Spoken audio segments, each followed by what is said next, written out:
என் பொண்ணு என் மாப்பிள கூட சந்தோஷமா வாழ்வா. அவளுக்கு பக்க துணையா நான் நிற்பேன். உன்னால என்ன முடியுமோ அதை நீ பண்ணு, என்னால என்ன முடியுமோ நான் பாக்குறேன். என்கிட்டயே சவால் விடுறீங்களா? சரி, இப்ப சொல்றேன், நல்லா கேட்டுக்கோங்க. நிச்சயமா அந்த கார்த்திக் கிட்ட இருந்து என் பொண்ணு ரேவதிய திரும்ப இந்த வீட்டுக்கு கூட்டிட்டு வருவேன். அப்படி நான் கூட்டிட்டு வரலனா என் பேரு சாமுண்டீஸ்வரி இல்ல.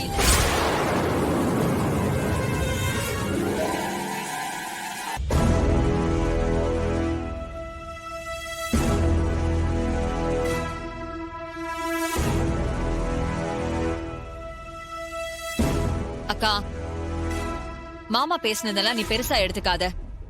ஒன்ன மீறி இந்த வீட்டுக்குள்ள அவரால் எதுவும் செய்ய முடியாது. நீ முதல்ல கொஞ்சம் அமைதியா இரு. இப்படி பொருளெல்லாம் தூக்கி போட்டு உடைக்கிறதுல எந்த லாபமும் இல்லக்கா. நீ கோவப்படுறத விட்டுட்டு அந்த கார்த்திகிட்ட இருந்து எப்படி நம்ம பொண்ணை மீட்டு வந்து காப்பாத்தணும்னு மட்டும் யோசி. அதுதான் இப்ப நமக்கு முக்கியம்.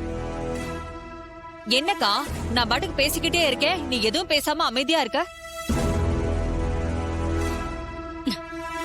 நான் என்ன சொல்லணும் சந்திரா? என்ன பண்ண சொல்றேன்? என்ன சுத்தி என்ன நடக்குது, நான் என்ன பண்றேன், எதுவுமே எனக்கு தெரியல. ஒரே ஒருத்தன் என் குடும்பத்துக்குள்ள புகுந்து தேன் கூட்ட கலைக்கிற மாதிரி கலைச்சிட்டான். அவனை என்ன பண்ணலாம், எப்படி என் பொண்ண என் கூட பாதுகாப்பா கூட்டிட்டு வரலான்னு நான் யோசிச்சுக்கிட்டே இருக்கேன். உன் கோவம்லாம் எனக்கு புரியுதுக்கா. நாம நிச்சயமா நம்ம பொண்ண நம்ம வீட்டு கூட்டிட்டு வந்துடலாம். அதுக்கு என்கிட்ட ஒரு யோசனை இருக்கு, சொல்லவா? சொல்லு சந்திரா. எனக்கு என் பொண்ணு திரும்ப இந்த வீட்டுக்கு வரணும். அதுக்காக நான் என்ன வேணாலும் பண்ண ரெடியா இருக்கேன். அக்கா, கார்த்திய நம்மளால எதுவுமே பண்ண முடியாது. அப்படியே ஏதாவது பண்ணணும்னு நினைச்சாலும் அவன் அதுல இருந்து எப்படியாவது தப்பிச்சிடறான். அப்ப அவன் தப்பிக்கவே முடியாத மாதிரி ஏதாவது பண்ணணும்னா அவனை லீகலா எதுலயாவது மாட்டி விடணும். லீகலானா எப்படி? கொஞ்சம் புரியுற மாதிரி சொல்லு சந்திரா. அந்த கார்த்தி ஏற்கனவே டிவோர்ஸ் பேப்பர்ல சைன் பண்ணினது உன்கிட்ட இருக்குதானே? ஆமா இருக்கு. அதுக்கு என்ன இப்போ? அந்த பேப்பரை நேரா போலீஸ் ஸ்டேஷனுக்கு எடுத்துட்டு போவோம். எங்க பொண்ண டிவோர்ஸ் பண்றேன்னு சொல்லிட்டு எங்க பொண்ண கடத்திட்டு போயிட்டான்னு அந்த கார்த்தி மேல ஒரு கம்ப்ளைண்ட் கொடுப்போம். கம்ப்ளைண்ட் கொடுத்தா மட்டும் என்ன சந்திரா நடக்க போகுது? இந்த ஊர்ல இருக்கிற பாதி பேரு அவனுக்கு தெரிஞ்சவங்க தானே? இல்லக்கா, அந்த இன்ஸ்பெக்டர் எனக்கு ரொம்ப தெரிஞ்சவர் தான். நம்ம ஒரு வார்த்தை சொன்னா போதும், அவனை போலீஸ் ஸ்டேஷனுக்கு கூட்டிட்டு வந்து லாக்அப்ல அடைச்சிருவாரு. ஆமா, என்ன விஷயம்? சாமுண்டீஸ்வரி உங்க மேல கம்ப்ளைண்ட் கொடுத்திருக்காங்க. என்னன்னு? ஏன் சாருக்கு என்ன கம்ப்ளைண்ட்னு தெரியாதா என்ன? அவங்க பொண்ணை கடத்தி கூட்டிட்டு வந்து கொடுமை பண்றதா உங்க மேல கம்ப்ளைண்ட் பண்ணிருக்காங்க. அவங்க என் மேல பொய்யா கம்ப்ளைண்ட் கொடுத்திருக்காங்க சார். நான் யாரையும் கடத்திட்டுலாம் வரல.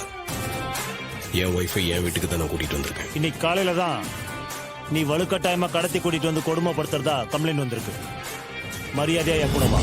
ஹலோ, என்ன நீ வான்லாம் பேசுறீங்க? மரியாதையை பேசணும். உன் மேல கம்ப்ளைண்ட் வந்திருக்கு, அதுவும் ஒரு பொண்ணை கொடுமைப்படுத்துறதா வந்திருக்கு. அதுக்கு ஏத்த மாதிரி தான் நாங்க நடந்துக்க முடியும்.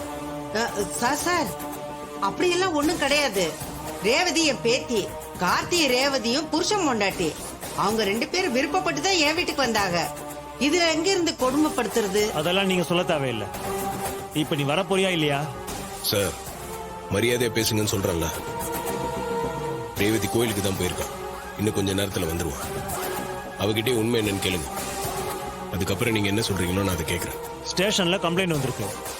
கிளம்பி வான்னு சொன்னா நீ எனக்கே ஆர்டர் போடுறியா? நீ சொல்றதெல்லாம் என்னால கேட்க முடியாது. மரியாதையா போலீஸ் ஸ்டேஷனுக்கு வா. சார், என் பேரனுக்கு இந்த ஊர்ல நிறைய மரியாதை இருக்கு. இவன் ராஜா சேதுபதியாவோட பேரன். நீங்க இவனை இப்படியெல்லாம் நடத்தாதீங்க, அதெல்லாம் தப்பு. அம்மா, நீங்க கொஞ்சம் சும்மா இருங்க. இப்ப நீயே வந்து ஜீப்ல ஏறியா இல்ல நானே பிடிச்சி இழுத்துட்டு போட்டோமா? சார் இருங்க. ஐயா, என்னையா இதெல்லாம்? பாட்டி, நீங்க வருத்தப்படாதீங்க. நான் ஸ்டேஷன் வரைக்கும் போய் என்னன்னு பார்த்துட்டு வந்துடுறேன். என்ன இது? நீங்க பயப்படாதீங்க பாட்டி. ஐயா, நான் வந்துடுறேன். வாங்க.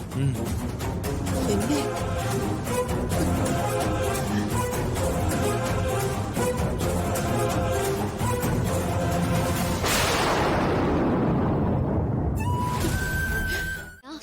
அதெல்லாம் ஒண்ணு இல்லடா கண்ணு. மாமா எங்க? கார்த்திய போலீஸ்காரங்க கூட்டிட்டு போயிட்டாங்கம்மா. என்ன பாட்டி சொல்றீங்க? மாமாவை போலீஸ் புடிச்சிட்டு போயிட்டாங்களா? எதுக்காக? எப்ப போலீஸ் வந்தாங்க? பாட்டி எதுக்கு கூட்டிட்டு போறாங்கன்னு ஏதாவது சொன்னாங்களா? அது கார்த்தி ஏதோ விவாகரத்துக்கு பேப்பர்ல கையெழுத்து போட்டு கொடுத்திருக்கானா. விவாகரத்து நடக்க போற பொண்ணு எதுக்கு அவங்க அம்மா கிட்ட இருந்து பிரிச்சு கூட்டிட்டு போனேன்னு சொல்லி ஸ்டேஷனுக்கு கூட்டிட்டு போயிட்டாங்கடா கண்ணு. ரேவதி, இது கண்டிப்பா நம்ம அம்மாவோட வேலையா தான் இருக்கும். எனக்கும் அதுதான்க்கா தோணுது. ஏன் பாட்டி, அம்மா கிட்ட இருந்து என்ன இங்க கூட்டிட்டு வர்றதுக்கு நான் விவரம் தெரியாத சின்ன குழந்தையா? போலீஸ் என்கிட்ட பேச சொல்ல வேண்டியதானே? இது எல்லாத்தையும் என் பேரன் போலீஸ்காரங்க கிட்ட சொன்னாமா. அவங்க அவன் சொல்றத காது கொடுத்து கேட்கலையம்மா. அவங்க பாட்டுக்கு ஸ்டேஷனுக்கு கூட்டிட்டு போயிட்டாங்க. எனக்கு என்ன பண்றதுன்னே தெரியல. அதுக்குதான் நம்ம ஊர் பெரியவங்களை எல்லாம் வர சொல்லியிருக்கேன். அவங்க எல்லாம் எதுக்கு பாட்டி? மாமா மேல போலீஸ் கம்ப்ளைண்ட் கொடுத்தது என்னோட அம்மா. அதுவும் மாமா என்ன கட்டாயப்படுத்தி கூட்டிட்டு வந்ததா போய் கம்ப்ளைண்ட் கொடுத்திருக்காங்க. அப்ப போலீஸ் ஸ்டேஷனுக்கு நான் நேர்ல போறதா சரியா இருக்கும். நீயா? நீ எப்படிம்மா தனியா போறது? நீ தனியா வந்திருக்கேன்னு தெரிஞ்சா கார்த்தி என்னதாம்மா சத்தம் போடுவான். யார் இப்ப ரேவதிய தனியா அனுப்ப போறா? நான் இருக்கேன்ல பாட்டி, நான் கூட போறேன். சரிம்மா, ஜாக்கிரதையா போயிட்டு வாங்க. நீங்க போறதுக்குள்ள அந்த போலீஸ்காரங்க என் பேரனை ஒண்ணும் பண்ணாம இருக்கணும். நீங்க பயப்படாதீங்க பாட்டி. மாமா மேல எந்த தப்பும் இல்லாதப்போ அவங்களால நம்ம மாமாவை எதுவும்